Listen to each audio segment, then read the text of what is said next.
That's a great way of still like being in a flow state of painting, and you can get certain colors out, and you're still using the color palette you have prepared. So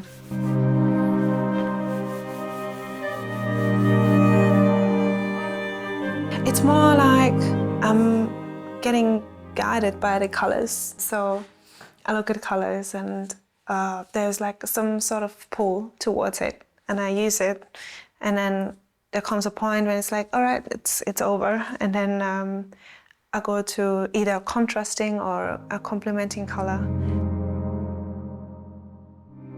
My name is Freiseinsen, and I'm from Austria, and I'm an artist, so I paint and sculpt. I work with clay as well, but most likely I do paintings in a large scale and abstract. I started 6 years ago. I've been drawing, painting, all sorts since I'm a child. I started with my dad on the weekends, and then I just, after school, I went home, and yeah, I never played any video games. I just drew and painted. No art school in that way, so I haven't been studying. I took some workshops and art classes with particular artists I really like, which I wanted to learn from. But yeah, I didn't go to university. I studied interior design when I moved here. Yeah, I really enjoyed it, but soon after I knew I have to paint. I have to be an artist. Yeah. I've done some nice collaborations with other artists. Recently we've done a group exhibition, and we're working on a piece together. So that was something new. But it was very interesting because you kind of have to let the others do their work, and then you come with your input. And it's kind of, you don't want to destroy theirs, but you still have to make a mark.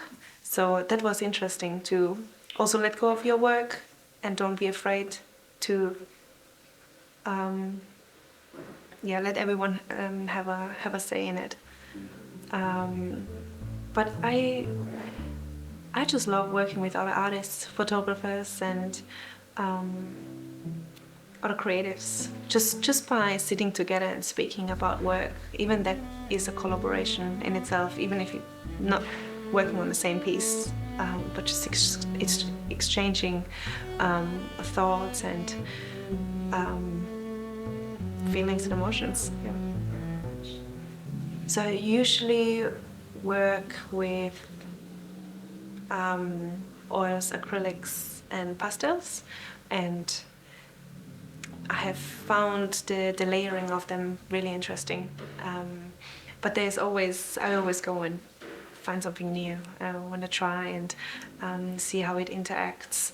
But I have a base of materials, and I usually get feedback from my clients, and I always find it interesting what sparks their interest, or what sort of emotions come up when they look at the artwork. Because when I create, it's quite intuitive, and it comes from a subconsciousness where someone else looks at it and it comes into a consciousness, and so there I can identify what is actually the piece, when you go and look at it after, and also see it from a different perspective. And yeah, I feel what emotion arises in someone else, that's the interesting part for me. I'm constantly inspired when I go and look out in nature, and the most inspiring thing for me is to travel and to go to new places. That's where all my senses are activated, and also what comes with travel is going to museums and galleries and discovering new artists, and yeah, just being open to what's new. Yeah. So if I'm in the studio, I'm working on several pieces. It really helps me to not getting too dense. Yeah, if I, for example, if I work on a commission and I have this particular client and a piece to finish, I can get so stuck. So I just start with a different piece, and the other one I can just let go of. That's like more the minor blockages, but when it comes to having a major block, creative block, and you can't go to the studio, for myself I discovered I have to pause and not force it, and get creative in different ways. So I love to do my pottery and get my hands in the clay, or I write, or like write, or do other things like gardening, and having interest in so many different fields really helps me to be creative, but I don't have to be in the studio and painting on a canvas all the time. Yeah. Usually, so I do focus on one piece, but to get that tension of it, I like to go to another one, and then I still have to go back to the main one because I have to finish off pieces, but it's, yeah, just to have other options there. Yeah. One of the challenging projects was a mural I've done, a large one, and that was that's like a 10-meter wall, and I've never done murals before, but I just try to find, like, cut it into different steps, and it was such a large scale, but I was like, you know what, if I can paint on a canvas, I can do it on the wall as well. It's the same principles. But what comes with it is the physical aspect.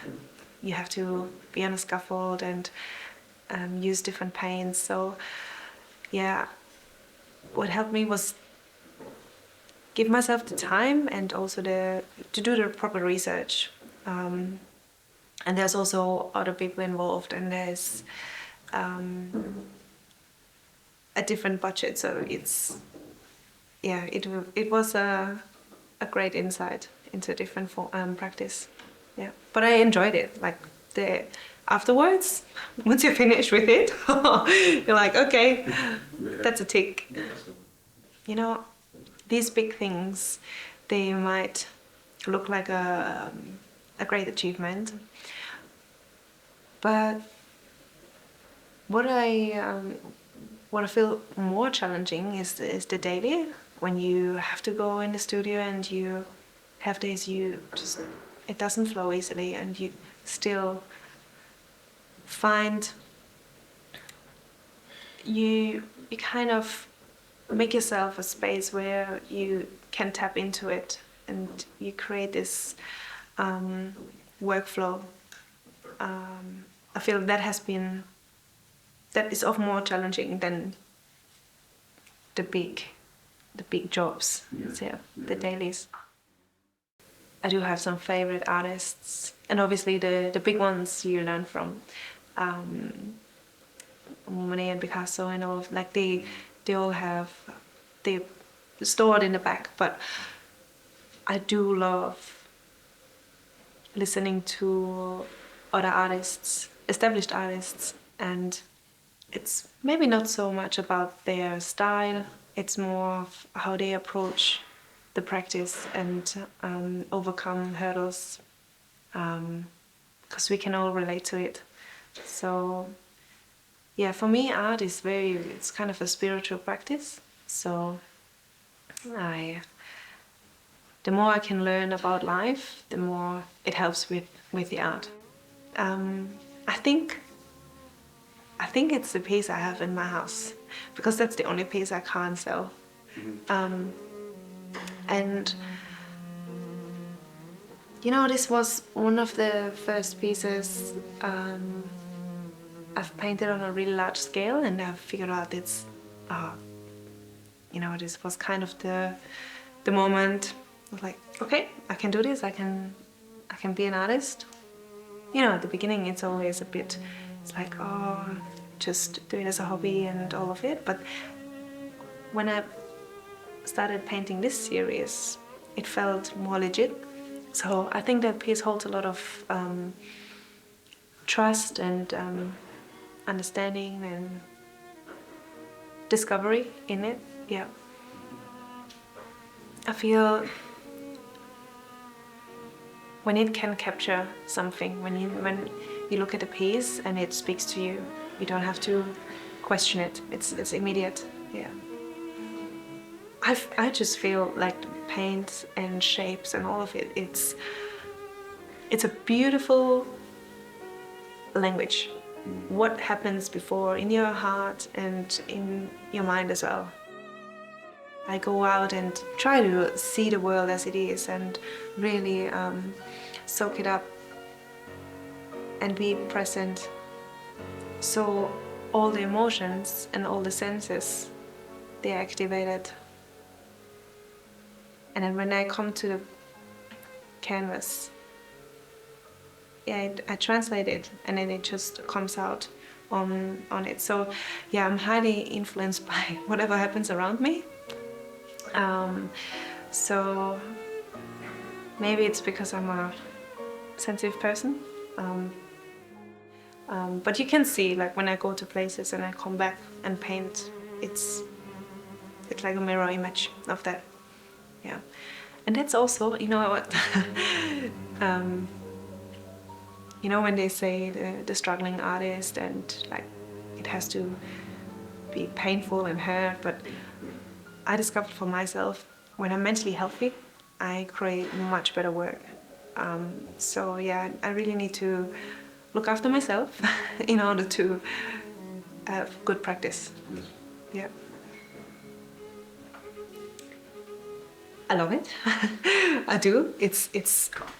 I love a challenge, and I've been working with some original artists. So that was more I did clay work, ceramics, and then they came and did the engravings, and it was also with a designer, and he was putting it us together. So it was a collaboration in that sense, and it teaches you to be patient because these projects, they take a long time, and everything has to be accurate. You can't make a mistake. You have to test things, which I usually don't do. I don't do sketches. I don't plan things, but on such a scale, you have to. So yeah, it really pushed me. Yeah. So personally, I always want to grow and learn more and try out new techniques and yeah, discover what happens on the canvas. But I really felt drawn to maybe not teaching, but allowing others to be creative. I've seen that so many, they feel they are not creative enough to do anything, but everyone can just put a pen or a brush in their hands, and I've seen people doing it with fear. And when you give them the space and to be,